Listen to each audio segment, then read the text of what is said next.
Hello my dear friend आज गोटे नुआ वीडियो आरंभ करने चाहूचे। तो आपण मैंने गीतटा सुनला पर आपण जानी परिए मु का विषय रे वीडियो करने चाहूची। ए दोस्ती हम नहीं तोड़ेंगे, तोड़ेंगे जम मगर तेरा साथ ना छोड़ेंगे। ए दोस्ती हम नहीं तोड़ेंगे, तोड़ेंगे जम मगर तेरा साथ ना छोड़ेंगे। तो आपण मैंने गेस करिकी को एटा को फिल्म रो गीत आपण मैंने कमेंट मध्य जणेबे। चलत वीडियोटी आरंभ करिवा। ए पिक्चर टी नाम हैला ना मु कहबिनी, आपण मैंने कमेंट माध्यम जणेबे। तो मु धर्मेंद्र सार विषय कह चाहूँगी जोटा कि तांकर आज देहत्याग होती। या पूर्व वीडियो मध्य आमर गोटे ओडिशार माने सुप्रसिद्ध संगीतकार जो कि ह्यूमान सागर माने देहत्याग करते। या पर नेक्स्ट ये हेले आम माने आमर गोटे माने आम पिला दिनर जी हीरो कहले अतृप्ति हब ना जी कि धर्मेंद्र सार तांकर आपण माने ए जो गीतटा गाइली आरंभ रू जो ये पिक्चरटा ना थिला शोले शोले पिक्चर रो ये गीतटा थिला। तेणु आपण को मु बेसी गेस करिया को चाहूनी से डायरेक्ट कहीदेली शोले पिक्चर। तेणु आम मु ता पूर्व कौन पिक्चर बनईले धर्मेंद्र सार मु जानी नहीं। बाकी मु मोर जन्म पर माने मु जेबे मो हेतु होला दिन मु केवल गोटे फिल्म जानी सेटा होला शोले। शोले पर तापर मु अन्य फिल्म देखी तांकर मु एक्चुअली शोले पिक्चर देखिकी ही इंस्पायर होइथिली। तांको एक्टिंग तांको मते बहुत भल लागितला। जोटा कहते हे बसंती कुत्ते का सामने मत नाचना करके एमती गोटे डायलॉग कहते जोटा कि मत माने तांकर आहरी जो आमर गोटे कालिया डायलॉग अच्छी भिलियन रे सेटा भी बहुत कितना आदमी है करके। तो माने माने सेटा तो बहुत हिस्ट्रिकल फिल्म कहले चलिबो।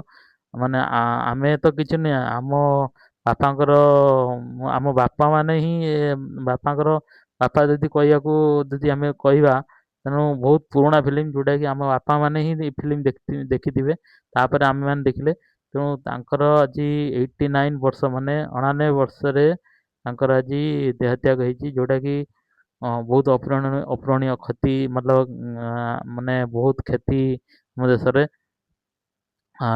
ଠିକ୍ ଅଛି କିନ୍ତୁ କ'ଣ ତାଙ୍କର ତ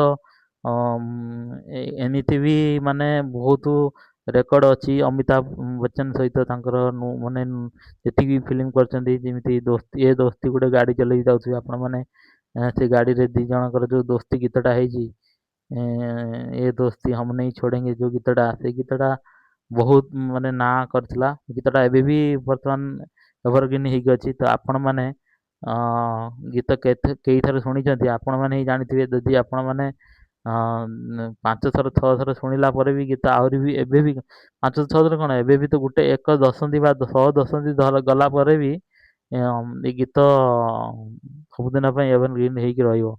ତେଣୁ ସେଇ ଗୀତ ପାଇଁ ମୋତେ ଏତେ ଭଲ ଲାଗିଥିଲା କିମ୍ବା ଯେତିକି ବି ଆମର ସାଙ୍ଗସାଥି ସମସ୍ତେ ଗୀତକୁ ତାରିଫ କରନ୍ତି। ତେଣୁ ମୁଁ ତାଙ୍କ ବିଷୟରେ ଆଜି ସେଇଥିପାଇଁ ଭିଡ଼ିଓଟି ବନେଇଲି ଯେ ସିଏ ବହୁତ କିଛି ଆମ ଇଣ୍ଡଷ୍ଟ୍ରି ପାଇଁ କରିଛନ୍ତି। ଯିଏକି ଜଣେ ତାଙ୍କ ସହିତ ତାଙ୍କ ମିସେସ୍ ହେମା ମାଲିନୀ ଯିଏ ବି ଡ୍ରିମ୍ ଗାର୍ଲ କହିଲେ ଅତ୍ୟୁକ୍ତି ହେବ ନାହିଁ, ଯେଉଁଟାକି ଡ୍ରିମ୍ ଗାର୍ଲ ନାମରେ ପ୍ରସିଦ୍ଧି ଲାଭ କରିଥିଲେ।